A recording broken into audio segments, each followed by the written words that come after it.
DGISI کو پہلی bar press conference کیوں کرنا پڑی؟ کینیا واقعہ، تحقیقاتی ٹیم سے ISI کا نمائندہ کیوں ڈراپ ہوا؟ لیفٹیننٹ جنرل ندیم انجم نے بتا دیا۔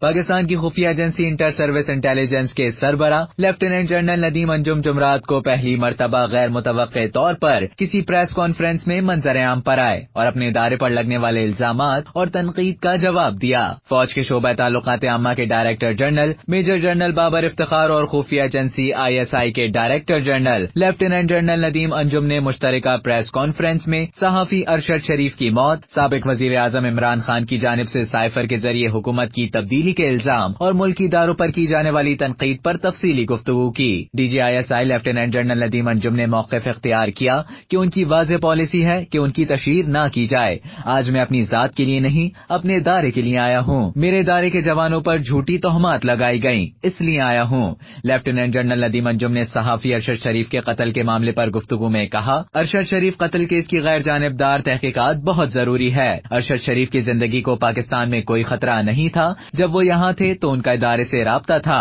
اور جب وہ باہر گئے تب بھی انہوں نے رابطہ رکھا۔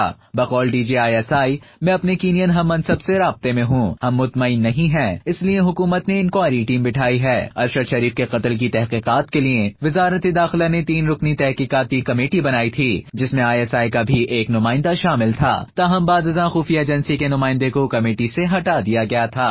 اب تک کے لیے اتنا ہی۔ مزید خبروں اور نیوز اپڈیٹس کے لیے ڈیلی جنگ کے YouTube چینل کو سبسکرائب کریں اور فیس بک کے پیج کو لائک کرنا نہ بھولیں۔